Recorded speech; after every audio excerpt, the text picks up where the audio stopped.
Hey, welcome back. Hey, it's been a whole month. It feels like longer, Ragnar.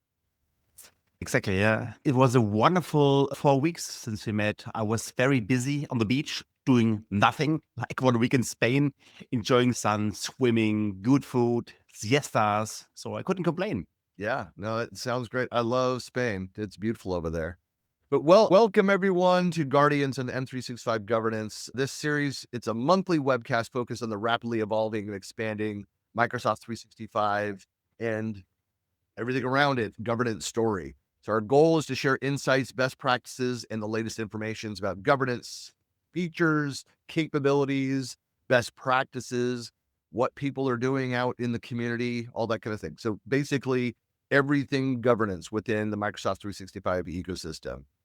And this is our 20th episode. And Joy should drop in like any moment. Forgot she had a workshop she was running this morning, but we'll kick things off. Ragnar and I, we once again welcome former MVP now. I think it's still, and Erica can correct me, or still senior product marketing manager. I know like titles change and end of year and people move around, but focused on Purview, records management, that background. But Erica Tully, and let me drop you in there. Hey, Erica, hello. Hey, how's it going? It's great to have you. And Yeah, yeah, lots of things. Welcome back, first of all. So I'm trying to remember, have my calendar up. Has it been almost a year since we had you on, or was it earlier this year? I don't remember. I Time think it's doesn't been at least a year, yeah. But time doesn't matter as much anymore. Just like it happened or something at some point in the past. I don't know. yeah. For you, it's a new year, it's a new fiscal year, and can we ask you if something has changed in your role, in your title with this new Microsoft fiscal year started July 1st? Yeah, not with this fiscal year, but almost a year ago now, I still, of course, cover records management, but my primary role is covering Purview plus M365 Copilot and Copilot Agents. Excellent. Yeah, yeah. There's a lot that's been happening. Just looking back at the 3-4 months since last big event with Microsoft announcements, you had the M365 conference at the beginning of May. We've seen a wave of updates that's really been coming out, especially with AI in the spotlight. At a high level, how would you describe the shift in Purview's role as organizations start to adopt a lot of tools like Copilot and other AI powered services? Yeah, it's interesting because our role actually hasn't changed a ton. We've always been about Microsoft Purview's always been about protecting the data sources. So things like, of course, M365 and SharePoint, unstructured databases, et cetera, and identifying sensitive data and giving you controls on how sensitive data can be used in your organization. And then all we've done is really expand that to the new type of content, which is interactions, the prompts and the responses, and how you're allowed to use sensitive data with prompts and responses. And of course, giving visibility into that use. I've been doing adoption rollouts of working a lot. Almost all of our clients they're doing things. They're piloting Copilot. They're asking questions about how does this change kind of their posture in the organization? What do they need to be following? What do they need to be doing and tracking that? They're nervous about autonomous AI out there. If we just let it loose inside our system, what does that look like? I'd be interested because I know Ragnar, you're doing a lot of the same types of projects. When both of you are talking with customers, what are the biggest concerns that you're hearing about AI and data governance specifically? From my point of view now with the agents, it's a different story because in the last year or 2 years, we delivered a lot of M365 Copilot workshops where they only could access Exchange, OneDrive, SharePoint Teams, now Viva Engage also. But now with agents, it's different because they can access other tools which have this very sensitive data like ERP, CRM, HR systems. And now it's just about who should be able to create an agent, which kind of data can be used and should not be used. And then everything around operational excellence.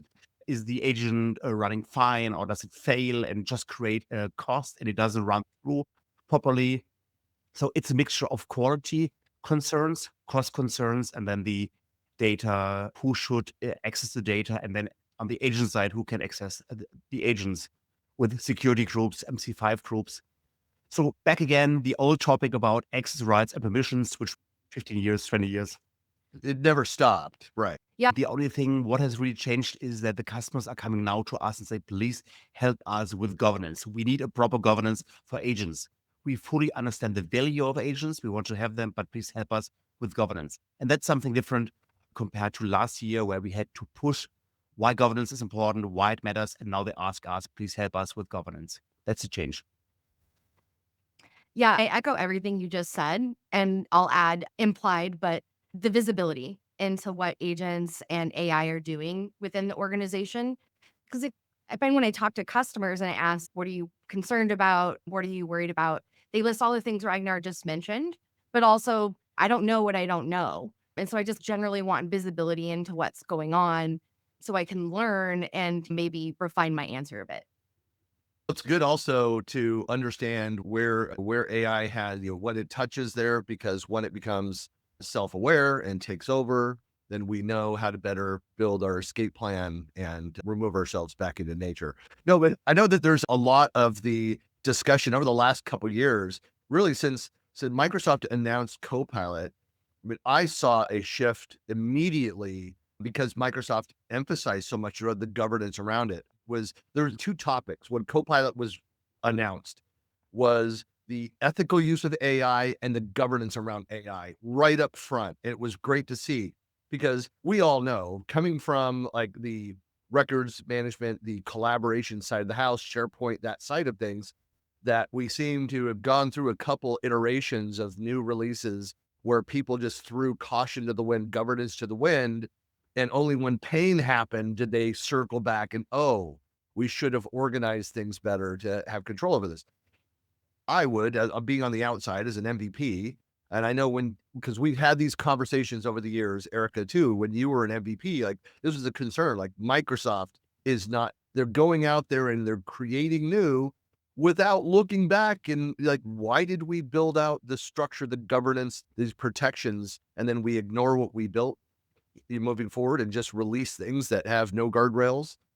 That they seem to have listened to their own experts and to the community, and they put governance and upfront in their planning and their messaging around the product.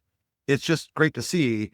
But from day one, Ragnar and I were standing in a booth when we were working for Rencor, and it was a difference between going to these conferences. Suddenly there was a wave where we had endless lines in front of the booth of people that were like, we're really concerned. We're thinking about, we want to go and do Copilot. We've got a small pilot going on, but we realize we're not doing enough around security, compliance, and governance. So that was a shift that I think agents has added to that. But in the last 2-3 years, governance has become cool again. Yeah, just like we've been saying for years, your data is an asset. Why not manage it as such? And I think what AI is really doing is shining a light on if you really want to get the benefits and gains and while managing the risks we mentioned earlier, you got to have a governance program in place. Yeah. How much of a problem is this, the idea of shadow AI? Are you guys experiencing this? Are you seeing this? Are customers talking about this where you see unsanctioned AI tools sneaking in? Is that something that has been a problem in other areas? Is that a problem right now in this space? Yeah, absolutely. It's a concern for many organizations. Of course, it's not any different than concerns about any shadow IT app over the years. If you have your devices managed and you could use policies to control what people can install app wise, we have tools at Microsoft Defender for cloud apps where you can use the firewall to tell like what people are accessing. And then you can even get specific with things like Purview, endpoint DLP to say, yeah, they can access this other AI app, but not use sensitive data with it. So you can really balance productivity and the security controls. But of course, if you haven't set this up for previous reasons, you do need to configure your policies and do that to get started. I know, Ragnar, you had we were talking before we started recording, some specific questions around DSPM. Exactly. Yeah. That was one of the big changes, the rebrand of, the AI hub over to the DSPM for AI.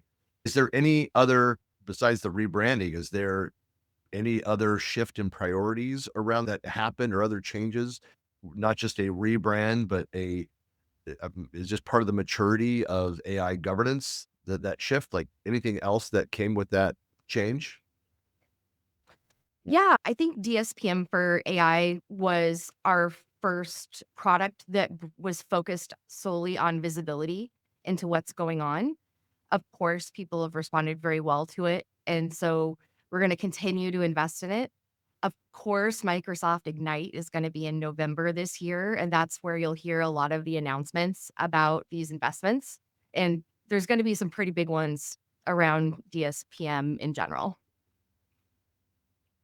We all have to be careful of, where I constantly like, what have I heard about in the NDA only calls as an MVP? You've got the additional layer of what's public, private that I know about from internal. So we're always careful to talk about what's out there, what's known.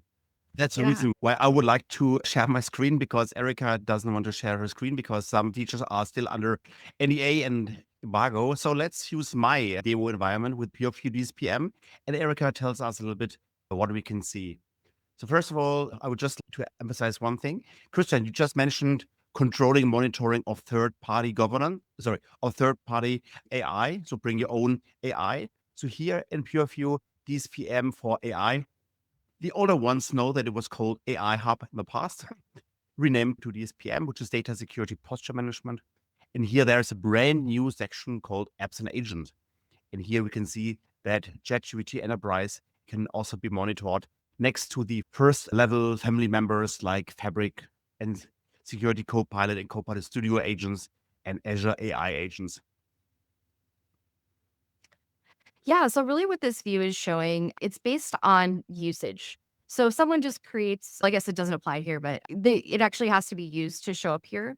And then also for things like ChatGPT Enterprise, if you haven't hooked it up in Intra in the apps area there, you won't see any of the data. But of course, for our first party apps, you don't have to complete those steps. So that's what you can see here.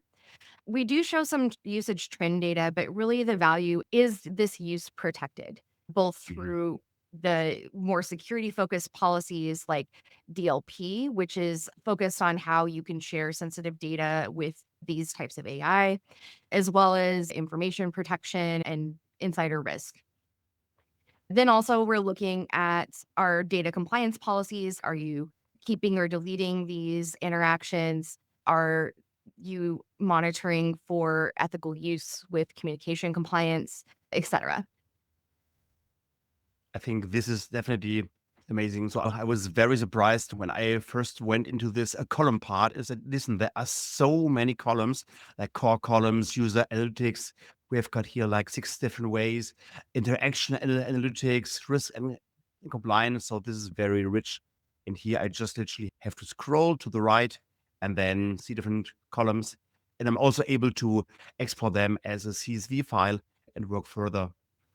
My demo environment is very strong here in Security Copilot. I've got 10 data protection policies, 9 compliance policies. I can see the amount of very sensitive responses, and also one very risky prompt was entered. And then I can see which policies were triggered and kicked by using this very sensitive prompt. I can see user risk activity in the last 30 days. And then I can see the top interactions here, but most of them, I think maybe 99% are no risk. And then the prompt activities in hard numbers, total prompts, response activities, last prompt, peak daily prompt. So this is a very active environment, which I'm using here right now.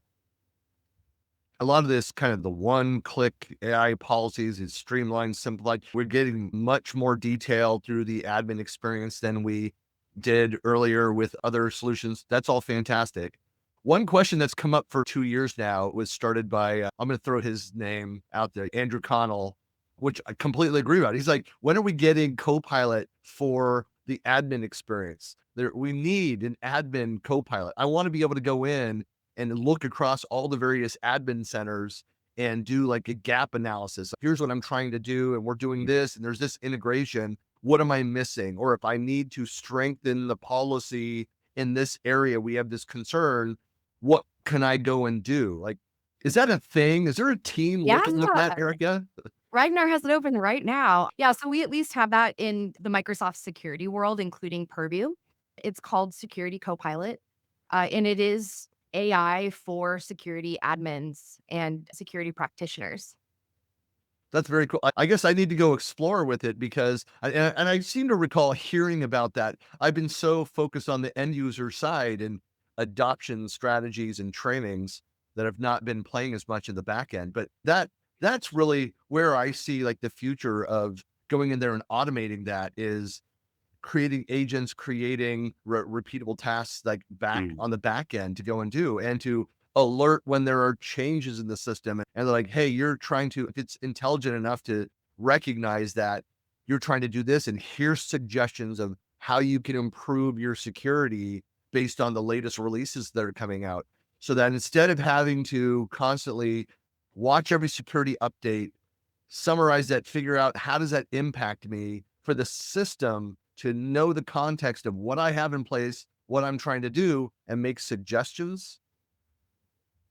Would love that. Exactly.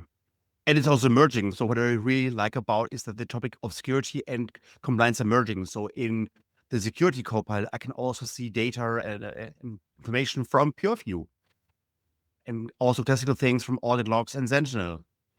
So it's a very rich experience, and there is no security or governance or compliance. Everything is under one single brand. I love too that again, another topic, had this discussion with, we've got a couple customers that are going through an M365 modernization. One of them moving that's not on the Microsoft stack at all, moving over. So everything's new. And we all love those stories. Microsoft loves that. We're winning business, in this case, against Google. But it's part of this is support for non-Microsoft 365 data. That really kind of stands out. I don't know if Microsoft used to publish this back with the intranet data points of what are the systems, what are like percentage of, like what are the various data types, data sources that customers are most eager to bring over, I guess in this case, into Purview. I don't know if that's something, if you can talk about that. What are you seeing more of, where we have an impact? Yeah, I can speak about it anecdotally. Unfortunately, we don't want to release that data Of anymore course. because of Right. customer privacy, right? Yeah. It's your data. We don't want to be telling people about what you're doing. I think the huge one, of course, is Fabric, which is still a Microsoft source, but that's where a lot of people are doing development with AI.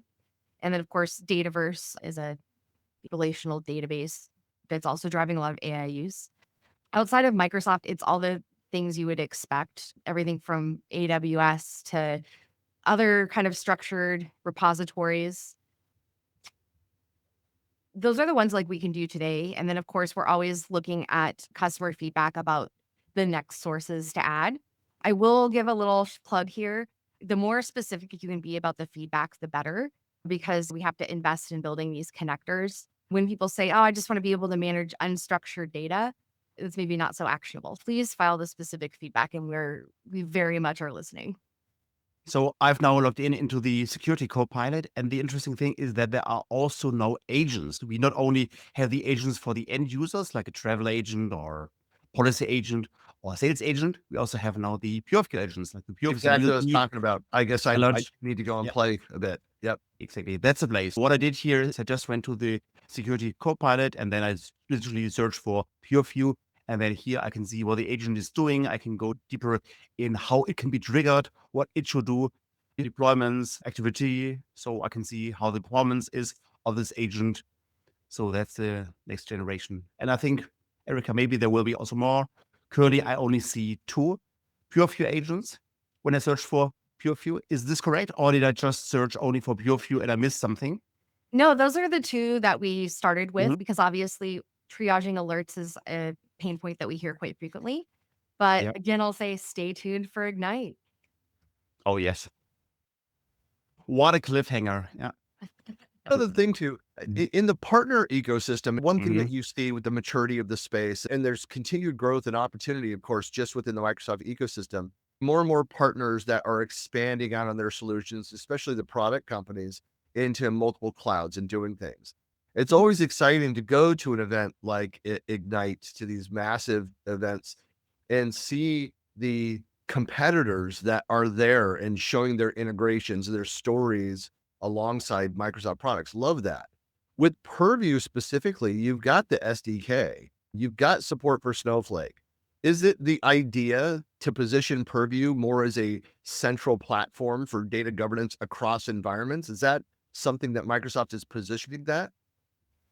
Yeah, our goal that we state this at every security keynote. We want to be the end-to-end security platform. Purview is our brand around data security and securing the data itself. But in general, Microsoft security wide, we can't have these vendor silos anymore, right? People have a limited number of people and resources. It doesn't work anymore to go and configure security and compliance and governance in every single silo. We need solutions that work across platforms and across clouds because ultimately the goal is to be secure. Absolutely. If you had to boil it all down, what's the one message you'd want business leaders to take away about Purview's role in the AI era? Yeah, I think our big differentiator, if you actually want to get the benefits of using Gen AI with your organizational data, you can't have management of sensitive data be an all or nothing on off switch. You need to be able to have controls about how people can use PII versus like maybe sensitive merger and acquisition data versus generally confidential data to be able to set controls for each kind of category of sensitive data. And that's where Purview really stands out is because we're both a security platform with Microsoft Security and an AI platform with Copilot and Studio Agents and others, we're really the only platform that can both recognize different types of sensitive data and apply granular protections to configure those and have industry leading Gen AI tools and agents. Mhm. Erica, I've got a real world question from a customer. I was running a data security workshop. Thank you to Microsoft, they're sponsored. And then I went into the report section of DSPM for AI. So far, so good. The most interesting thing for the customer was that I can see which are the really sensitive interaction and which kind of categories do I have. So here I see Copilot or the security Copilot. It deals somehow with medical terms or with diseases or other kind of PI data. So this was quite interesting. The customer really liked it. They were really surprised about the massive amount of, let's say, medical data. But then they said, we don't know more because just know that there is medical data or finance data from credit cards, but we don't know more. And then I said, yes, but then you have to go for communication compliance. And then you can go deeper and read the number of the credit card or the number of the driver's license or the kind of disease somebody is talking about. No, that's too far. We don't want to open the communication compliance because then we would get a major pushback from the German Workers' Council, data protection people. We don't want to go so far with the communication compliance. But here we see information about medical data, but we don't know what's inside. And then we don't want to talk with the end user about it Yeah. because we don't have anything in our hands. So we are just speculating. How do you deal with this thing of superficial information about medical data and too much information when you go down the route with communication compliance? So there's really two places I would point you to learn more about this. So first, if you click on one of those activities down below, just click on any random one in the list below here. Scroll down a bit. You mean Scroll the down, activity types? just scroll down the page Oh, yes. and click on anything here. Just pick one. Okay. Let's take this one. So here you can see at the bottom of this window, sensitive information types detected. And you're like, okay, that's interesting. And just above it, view interaction data. You can say view related AI interaction activity. And so here you can actually see the prompt, the response, if they used a web query, you can see the actual query used. Not working here, and if it's Yep. The referencing like a details. sensitive file, you could actually click and view that file if you wanted. You can also disable that permission for people. You Mm-hmm. picked one that maybe was, and you don't have to do it right now, but just to speak to it, if you pick one Mm-hmm. that's maybe more focused on M365 Copilot rather than Security Copilot, you'd be able to see actually if any files were referenced in the response, Mm-hmm. exactly what those files are, the sensitivity label, what sensitive information it contains. And then the other way, if you want to view this for like non AI usage, there's another way we could view that as well. Okay. Fine. And then Yeah. if you would like to see just like generally where this sensitive data is in your environment, if you go into information protection, for example, there's something called Data Explorer. And on the left side, you can pick from these sensitive information types or any sensitivity labels or retention labels and actually see, okay, this exists in Exchange, Mm-hmm. Teams, SharePoint. And then you can click in and see like a list of the actual SharePoint sites. And then if you would like to grant people permission, you can keep this off if you want. You could then click and see the list of files in that site and the contents of the file as well. Yeah, that's what I've seen. So in DLP, I've seen that it points to the SharePoint site, but for somehow it was not granular enough. So here, the idea or the wish from a customer would be that it's going to be a little bit more specific. So not only the SharePoint site name, but also more on the document level, or if it's in Teams, then the name of Yeah, the it exists of there. the My guess is they didn't have the right permission because ah. we have RBAC permissions, right? And so there's a Hmm. different permission for viewing the list versus the contents of the documents because the Yeah. contents is obviously more sensitive. And so the IT admin has a choice of how in depth people can go with that analysis. Okay. I'm fully aware that there's so many roles Yeah. existing for Purview, so this can be also a little bit overwhelming. That's for sure. And I know, Erica, time sensitive, I know that you have a hard stop, but you've got another call you jump on. And just want to thank you as Ragnar and I can wrap up here for a few minutes.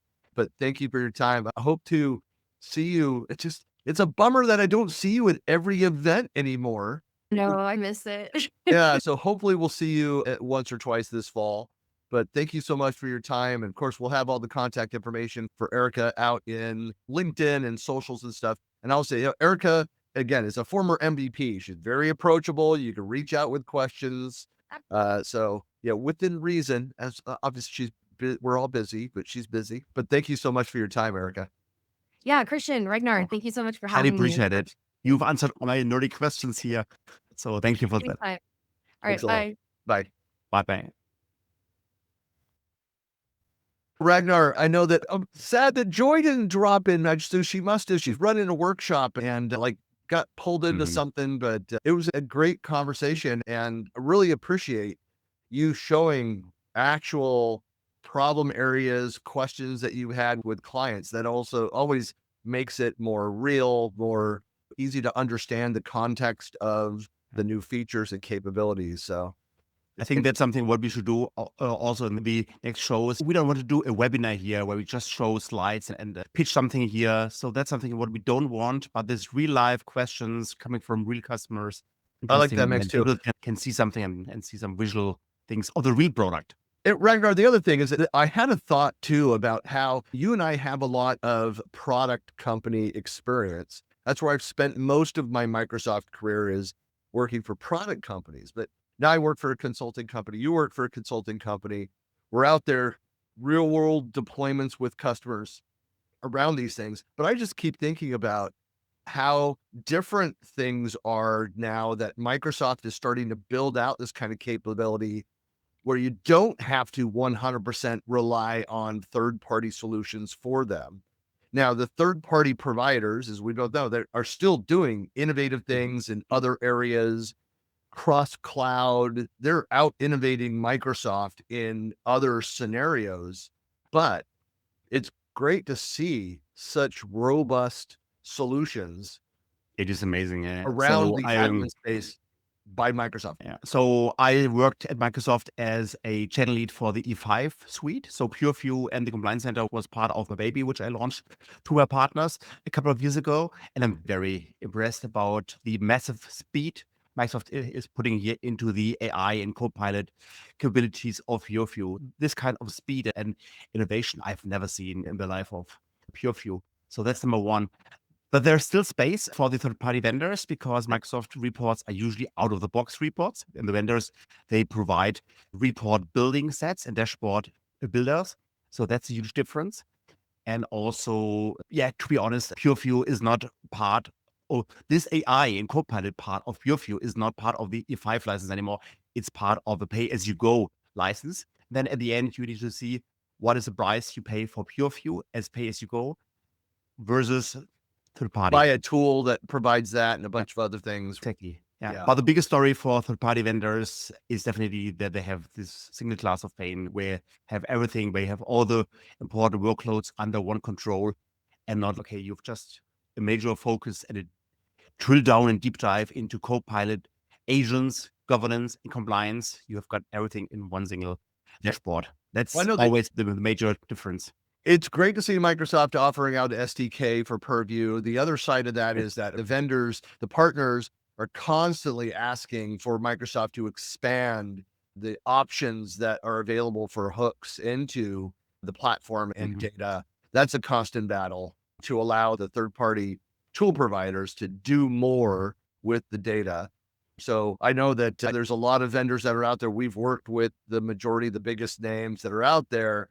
And showing up at an event, it's usually the same faces, the same brands that are in there banging on the door to Microsoft saying, yeah, hey, you need to give us this access, expand the graph, make this available. Here's how you throttle or limit in this area. You need to let us do this. It's always interesting. There's constant changes going on, but it's great to see stuff that comes, I'll say, out of the box, because there is, in this case, that you're paying additional for the usage of those things. But it's exactly why we're here with the show, to digest and reflect all these changes, which are currently massive changes and so many innovation. And then we talk about the pros and cons of each solution. We've got a lot coming up. Just to wrap things up, I know this next month, we talked about it last month. We still have, we've got to lock down the time, but we have Sue Handley joining us for our September episode. And then we've got a list of, we have to iron this out, Ragnar. We need to get our, I'd say the last few months of the year, let's get it locked down. We've got a lot of guests. We're always interested in feedback. If you are in this space, if you'd like to participate, if you've got something to say about governance in this M365 world, reach out to us. We'd love to have you on, or to talk about the potential for having you on the show. So whether you work for a third-party tool provider or you're an expert in the space, reach out to us. And Ragnar and we're always online. Between the two of us, we're pretty good at 24-hour coverage of the interwebs. It is crazy. Absolutely. Yeah. Well, thanks a lot for watching, everybody. Ragnar, great to see you as always. And we'll see you at the next one. Pleasure from my side.